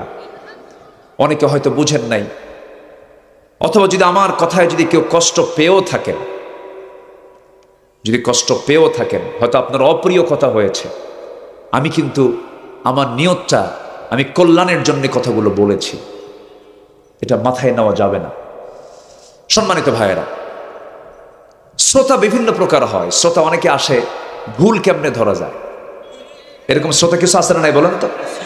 কিছু আসে আবার হেদায়েতের জন্য, না যাচ্ছি কিছু আমলগুলো করব। আবার কিছু শ্রোতা আসে, হুজুর কেমন গরম দেখি। আবার কিছু শ্রোতা আসে, হুজুরের সুরটা কেমন দেখি। এক একজন এক একটা নিয়তে আসে না। সহি নিয়ত হলো যাচ্ছি হুজুরের কথা থেকে কোরআন এবং হাদিসকে সামনে রেখে যা বলবেন আমলের নিয়তে যাচ্ছি। এটাই হচ্ছে আসল শ্রোতার পরিচয়। আল্লাহ কবুল করুন, জোরে বলি আমিন। তাহলে জান্নাত প্রাপ্তির জন্য 15টা কাজ, আমরা কেবল একটা শেষ করেছি, আরো আছে কয়টা? 14টা। বলেন তো, ওয়াজ কি শেষ? এখনো ওয়াজ আছে? আচ্ছা, আমি মনক্ষুণ্ণ হইনি। হয়তো ভাববেন হুজুর কষ্ট পেল কিনা। না, এটা কোনো বিষয় না। রসুলকে পাথর মারা হয়েছে, রসুলকে গালমন্দ করা হয়েছে, রসুলকে জাদুঘর বলা হয়েছে, রসুলকে দেশ ছাড়া করা হয়েছে। এটা কোনো দ্যাটস নো ম্যাটার, এটা কোনো বিষয়ই না। রসুল সুন্দর করে কথা বলেন, সবাই বললো এটা পাগল, এটা কবি, এটা জাদুঘর, কত কি বলা হয়েছে। একটু কথা আমাদের শুনতেই হবে, আবার প্রতিবাদও করতে হবে। ঠিক আছে, ঠিক কিনা বলেন? জি।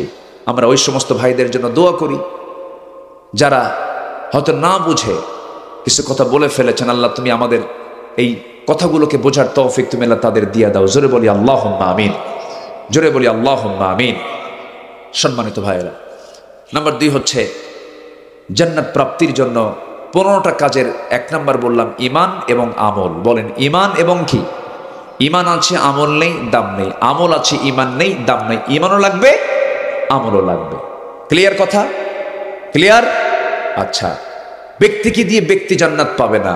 তাই যদি হতো তাহলে আবু তালেব জান্নাত পেত সবার আগে না সবার পরে? আগে। উনি কি জান্নাত পাবেন? কি নাই? ঈমান নেই। নাম্বার 2 হলো তাকওয়া অবলম্বন করা। তাকওয়া মানে হলো সকল প্রকার হারাম কাজ হারাম কাজকে বাদ দিয়ে দেওয়া। এক সাহাবী রাসূলকে বলছেন, ইয়া রাসূলুল্লাহ, আমি বেশি আমল করব না, আমাকে খুব শর্ট আমল শেখায়া দেন, শর্ট প্যাকেজ দেন। কি প্যাকেজ? শর্ট প্যাকেজ দেন, বেশি আমল আমি করতে পারবো না। আমার নবীজি বললেন, সাহাবী তুমি কি নিজে আমল করতে চাও বলো। এবার তিনি বলছেন, ইদা সাল্লাইতুল মাকতুবাত, আমি যদি 5 ওয়াক্ত নামাজ পড়ি, অসন্ত রমাদান, রমজান মাসে রোজা রাখি, ওয়াহলালতুল হালাল, হালালকে হালাল যেন হালাল জীবন গ্রহণ করি, ওয়াহাররামতুল হারাম, হারামকে হারাম যেন হারামকে বর্জন করি, আদখুলুল জান্নাতা ইয়া রাসূলুল্লাহ, আমি কি জান্নাত পাবো নাকি? রাসূল সুন্দর করে মুস্কি হাসি মেরে বললেন, নাম, অবশ্যই তুমি জান্নাত পেয়ে যাবে। জোরে বলেন সুবহানাল্লাহ। কয়টা কাজ বলেন? কয়টা কাজ? 1 নাম্বার নামাজ, 1 নাম্বার কি বলেন? নাম্বার 2 হচ্ছে কি? রমজান মাসের রোজা, শুধু না সারা বছরের রোজা? শুধু রমজান না, রমজান তো আছে, সারা বছর রোজা রাখবো। জোরে বলি ইনশাআল্লাহ। প্রত্যেক মাসে রোজা রেখেছেন মুহাম্মদ সাল্লাল্লাহু। যুবকরা, যৌবনের উন্মাদনা তোমার কন্ট্রোল হচ্ছে না, রোজা রাখবা। আপনার যে কোনো সমস্যা, রোজা রাখবেন। রোজা এমন একটা ইবাদত, সব ইবাদত চেনা যায়, সব ইবাদত দেখা যায়, মানুষকে দেখানো সম্ভব, কিন্তু রোজা পৃথিবীর কেউ দেখে না, শুধু দেখেন কে? কে দেখেন? আজ থেকে 15 বছর, 12-15 বছর আগে সাউথ কোরিয়া গিয়েছিলাম। সাউথ কোরিয়া আমার একটা প্রোগ্রাম ছিল। এক প্রবাসী, এদেশেই তার বাড়ি, সেখানে চাকরি করে, বললো, হুজুর আমার এক মালিক ইহুদি, কি বলে বৌদ্ধ, তা আমি রোজার মাসে রোজা আসি, আমাকে পানি আগায় দিল, এই পানি খা। ভাই আমি পানি খেতে পারবো না এখন, কেন? আমি রোজা আছি। রোজা, এটা রোজা কি? কে না খেয়ে থাকতে হয় কেন? এটা আমাদের ধর্মের কাজ। কার ভয়ে? কাল্লার ভয়ে। কাল্লার ভয়ে তুমি না খেয়ে আসো, আল্লাহ দেখবে এই জন্য? হ্যাঁ, আল্লাহ দেখে ফেলবে। আচ্ছা ঠিক আছে, তুমি ঘরের মধ্যে যাও, লুকায় খাও। কি কথা কি বুঝতেছেন আপনি? তো এখন এই প্রবাসী বলতেছে, ভাইজান আমার আল্লাহ তো এমন আল্লাহ, আল্লাহ লুকালেও দেখে, প্রকাশ্যে থাকলেও দেখে। এখন বৌদ্ধের চিন্তা হলো, এত সুন্দর এটা পদ্ধতি, এরা তো ভালো মানুষ। এক পর্যায়ে বলেই ফেললো, তোমার দেশের মানুষ তো সব তাহলে ভালো। কেন? ওরা অন্ধকারও আকাম কুকাম করে না, আলো তো আকাম কুকাম করে না, খুব ভালো মানুষ। আসলে তো মূলত তাই আমরা, তাই না? আস্তে করে আমরা কি তাই? বৌদ্ধের যে চিন্তা, সেই চিন্তার যদি বাস্তবতা যদি আমাদের মধ্যে থাকতো, প্রত্যেকটাই আল্লাহওয়ালা হয়ে যেত। রোজা করি, কিন্তু রোজার হক আমরা আদায় করি না। ও হালালতুল হালাল, হালালকে হালাল যেন হালাল জীবন গ্রহণ করা, হারামকে হারাম যেন হারামকে বর্জন করা। এই 4টা কাজ করবে যে জান্নাত তার ভাগে চলে আসবে। যেরকম সুবহানাল্লাহ। এটার নাম তাকওয়া। এটার নাম কি? তাকওয়া। আল্লাহ রাব্বুল আলামিন বলেন, ইন্নাল মুত্তাকিনা ফি জান্নাতিন ওয়া নাঈম فاكهين بما آتاهم ربهم ووقاهم ربهم عذاب الجحيم জোরে বলুন আল্লাহু আকবার। মুত্তাকিনরা জান্নাতুন নাঈমের মধ্যে থাকবে, আমরা মুত্তাকি হব। নাম্বার 3 হলো নামাজ কায়েম করতে হবে। নামাজ আমরা আদায় শুধু করলে হবে না, নামাজ কায়েমের দরকার আছে না নাই? নামাজ কায়েম কাকে বলে? নামাজ যখন কায়েম হয়ে যাবে, প্রধানমন্ত্রীর পিছনে মন্ত্রী পরিষদ নামাজ পড়বে, চেয়ারম্যানদের পিছনে মেম্বাররা নামাজ পড়বে, এসপির পিছনে ওসিরা নামাজ পড়বে, ওসির পিছনে কনস্টেবলরা নামাজ পড়বে, গ্রামের মাতব্বরের পিছনে জনগণ নামাজ পড়বে, প্রত্যেকটা অফিসারের ম্যানেজার তার পিছনে কর্মচারী নামাজ পড়বে। আজান যখন হয়ে যাবে, প্রত্যেকটা জায়গায় নামাজের পরিবেশ এমন যখন তৈরি হবে, এটাই হলো নামাজ কায়েম। জোরে বলি সুবহানাল্লাহ। নামাজ কায়েম কি আমার দেশে আছে? নামাজ কায়েম করতে বললেন কে? আল্লাহ। জান্নাত পেতে চাও? নামাজ কায়েমের সংগ্রাম করো। নামাজ আদায় করা সহজ। নামাজ আদায় করবেন, ডোনাল্ড ট্রাম্পও বাধা দেবে না। নামাজ পড়বেন, নরেন্দ্র মোদীও বাধা দেবে না, মসজিদ বানায় দেবে। কিন্তু নামাজ কায়েমের কথা বলবেন, আপনাকে জঙ্গির তকমা লাগায় দেবে, আপনাকে সন্ত্রাসী বলবে, অনেক কিছু বলবে। কারণ নামাজ কায়েম হওয়া মানে নামাজ কায়েম হয়ে গেছে, সুদ বন্ধ হবে, মদ বন্ধ হবে, জেনা বন্ধ হয়ে যাবে। আমার বন্ধুগণ, অনর্থক কাজ থেকে দূরে থাকতে হবে। জান্নাত পাওয়ার জন্য বাজে কোনো কথা মুখ থেকে বের হওয়া যাবে না। বাজে কোনো উক্তি মুখ থেকে বের করা যাবে না। ওয়াল্লাযীনা হুম আনিল লাগবি মুআরিদুন। আমার বন্ধুগণ, নাম্বার 4, নাম্বার 5 হলো রবের প্রতি তাওয়াক্কুল করব, জীবনের সকল জায়গায় ভরসা করব কার উপরে? আসতে বলবেন না, কার উপরে? আল্লাহর উপরে। নাম্বার 6 হলো সম্পদ ব্যয় করব কার পথে? আসতে বলবেন না, কার পথে? আল্লাহর পথে ব্যয় করতে হবে, অল্প হোক বেশি হোক, আল্লাহ তো সম্পূর্ণ চান না। মিম্মা রাযাকনাহুম ইউনফিকুন, আমি তোমাকে যে রিজিক দিয়েছি তা থেকে কিছু তুমি খরচ করো কার পথে? আল্লাহর পথে। নাম্বার 7 হলো মন্দকে প্রতিহত করে ভালোকে প্রতিষ্ঠা করো। ইদফা বিল্লাতি হিয়া আহসান, মন্দকে প্রতিহত করতে হবে, সত্যকে প্রতিষ্ঠা করতে হবে জান্নাত পাওয়ার জন্য। নাম্বার 8 হলো শিরিক থেকে দূরে থাকতে হবে। শিরিক আছে যার, জান্নাত বাজেয়াপ্ত হয়ে যাবে তার। শিরিক নাই যার, জান্নাত অজীব হয়ে যাবে তার। জোরে বলে সুবহানাল্লাহ। এই দেশে শিরিক আছে না নাই? আসতে বলবেন না, আছে না নাই? শিরিকের ছড়াছড়ি। আমার বন্ধুগণ, মুসলমান কোনো মূর্তি বানাতে পারে না। হিন্দু ভাইয়েরা মূর্তি বানাবেন, মন্দির বানাবেন, মন্দিরে তারা মূর্তি রাখবেন, তারা তাদের ধর্ম পালন করবেন, কোনো আপত্তি নাই, কোনো সমস্যা নেই। বরঞ্চ ওই মন্দিরকে পাহারা দেওয়ার দায়িত্ব আমাদের, আমরা পাহারা দেব, তারা দায়িত্ব পালন করবে, তারা তাদের ধর্মের কাজ করবে, সমস্যা নেই। কিন্তু একজন মুসলমান কখনো মূর্তি বানাতে পারে না। আমার দেশে মুসলমান মূর্তি পূজক আছে না নাই? আছে না নাই? আচ্ছা, এখানে আমাদের কথা আছে, এখানে আমরা কথা বলবো। কারণ ইব্রাহিম আলাইহিস সালামকে আগুনে নিক্ষেপ করা হয়েছিল কোন দোষে দোষী বানায় বলেন তো? বলেন বলেন বলেন বলেন। এই তো কথা শেষ, কথা ক্লিয়ার। আবার উল্টা বুঝবেন না, আবার এটা বুঝবেন না যে হুজুর বলে গেছে সামনে যত মূর্তি আছে সব ভেঙে শেষ করে। হিন্দু ভাইদের কোনো মূর্তিতে হাত দেওয়া যাবে না, কিন্তু মুসলমান মূর্তি বানাবে এটা মুসলমান সহ্য করতে পারবে না। এখানে কথা বলার দরকার আছে না নাই? আপনি নামাজ পড়বেন, আপনি শিরকের কাজ করবেন। বিশেষ দিন আসবে, সামনে খালি পায়ে যাবেন, কয়েকটা পিলার খাড়া করা আছে, পিলারের সামনে গিয়ে ফুল দিয়ে সম্বোধন করবেন নির্দিষ্ট দিনে। কল্লা দেব, আল্লাহ দেব না, আল্লাহকে বাদ দিতে পারবো না, শিরকের কাজ করতে পারবো না।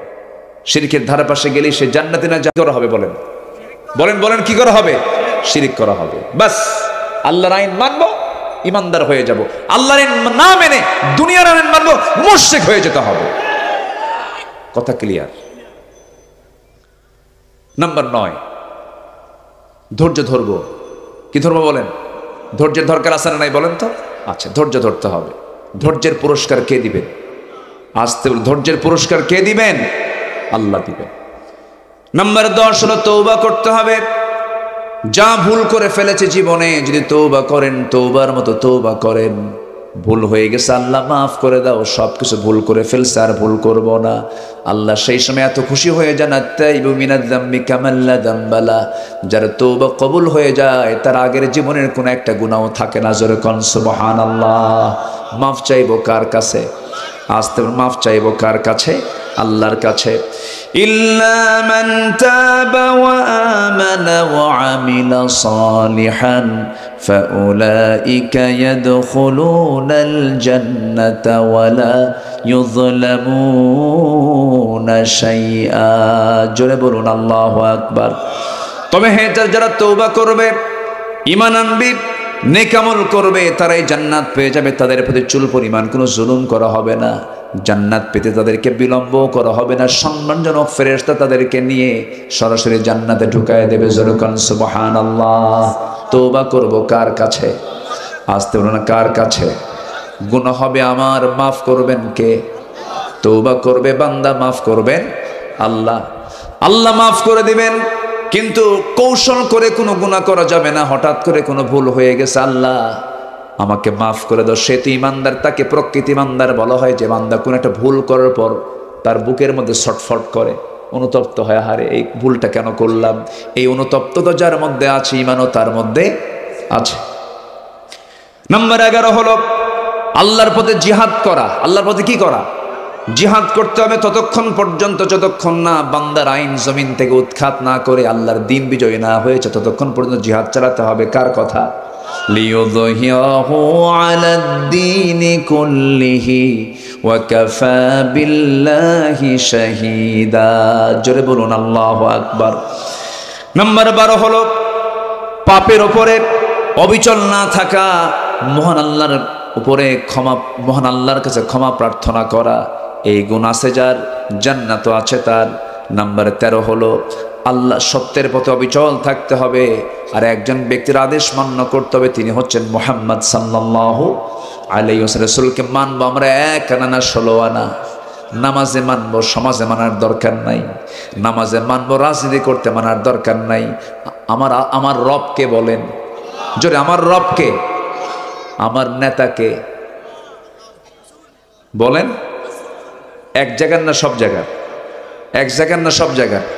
আমার রসুল নেতা কি নামাজেও না সমাজেও? রাজনীতিতে, ব্যবসায়, সব জায়গায় আমার নেতাকে মুহাম্মদ সাল্লাল্লাহু উসওয়া হাসানা। লাকাদ কানা লাকুম ফি রাসূলিল্লাহি উসওয়াতুন হাসানা। ক্লিয়ার কথা। আমার বন্ধুগণ, আল্লাহ রাব্বুল আলামিন সুন্দর করে আনুগত্যের ব্যাপারে বলছেন, ওয়া মাইয়ুতিইল্লাহা ওয়া রাসূলাহু ফাকাদ ফাযা ফাওজান আযীমা। আনুগত্য কাকে বলে দেখেন, সাহাবায়ে কেরামদের জীবনটা দেখেন। সাহাবায়ে কেরাম নবীর শুধু কথা শুনেছেন, কোনো তর্ক বিতর্ক করেন নাই, যা বলেছেন হুবহু তিনি ফলো করেছেন, লোকমা দেন নাই তারা। রসুলকে মেনেছেন জীবনের সকল জায়গায়। রসুল শুধু ডাক দিয়েছেন, সাহাবীরা চলো জিহাদের ডাক এসেছে।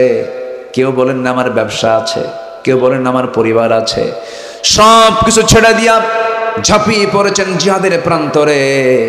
আমার বন্ধুগণ, আনুগত্য এমন একটা সবের কাজ, এমন একটা বরকতের কাজ। নবীর প্রতি আনুগত্য আছে যার, জান্নাত তার জন্য ওয়াজিব হয়ে যায়। জোরে বলে সুবহানাল্লাহ। আল্লাহ বলছেন, ও মাইয়ুতিইল্লাহা ওয়া রাসূলাহু ফাকাদ ফাযা ফাওজান আযীমা। আনুগত্য যার পুরোপুরি হয়ে যাবে, সফলতাও তার পুরোপুরি হয়ে যাবে। রাসূলকে আংশিক মানা যাবে না। রসুল যদি বলেন, ও সাহাব, ও আমার উম্মত, তুমি আমাকে মেনেছিলে নামাজে, কিন্তু পলিটিক্যাল ফিল্ড আমাকে মানো নাই, দলীয় কার্যক্রমেও আমাকে মানো নাই, বলেন তো সেই দিন কোনো উত্তর দিতে পারবো নাকি? বলেন। আমাকে যখন কবরে নেওয়া হবে 3টা প্রশ্ন করা হবে। কয়টা প্রশ্ন বলেন? বলেন কয়টা প্রশ্ন? নাম্বার 1 হলো মার রব্বুক, তোমার রবকে। তোমার রবকে? রব মানে কি? রব মানে হলো আইনদাতা। রব মানে কি বলেন? আইনদাতা। তোমার রব কে? বলেন কে? কিন্তু আইনটা মানেন বান্দার, তখন বলবেন বান্দা। কি তখন কি বলবেন? বান্দা। তোমার রব মানে তোমার আইনদাতাকে, তোমার বিধানদাতাকে। তুমি কার বিধান মেনে চলেছো, সেই দিন আমি বলে ফেলবো আল্লাহ রব্বি, আল্লাহ তুমি আমার আইনদাতা। এরপরে বলা হবে ওমা দীনুক, তোমার দলটা কি? দলের আরবি হলো দিন। দলের আরবি কি বলেন? আরো জোরে, দলের আরবি কি? দিন। পার্টির আরবি হলো দিন। দিনের 19টা ব্যাখ্যা আছে, 19টা অর্থ আছে। এর মধ্যে দিন মানে হলো জীবন বিধান, দিন মানে হলো বিচার দিবস, দিন মানে হলো জীবন ব্যবস্থা, দিন মানে হলো দল পদ্ধতি। আমার বন্ধুগণ, নাম্বার 2 প্রশ্ন হবে ওমা দীনুক, তোমার দলটা কি ছিল? ইসলাম। দুনিয়াতে যার দলের নামের সাথে ইসলাম শব্দ যোগ নাই, সে ব্যক্তির দল কি ইসলামী দল হয় নাকি? বলেন। অবশ্যই তার দল করতে হবে ইসলামী দল। কার কথা? এই দলটা কে দিয়েছেন? ইন্নাদ-দীনা ইনদাল্লাহিল ইসলাম। আল্লাহর নিকট মনোনীত দিন হলো, মনোনীত দল হলো একমাত্র ইসলাম। কে মনোনয়ন দিয়েছেন? ইসলামটা কার? বলেন। আল্লাহর।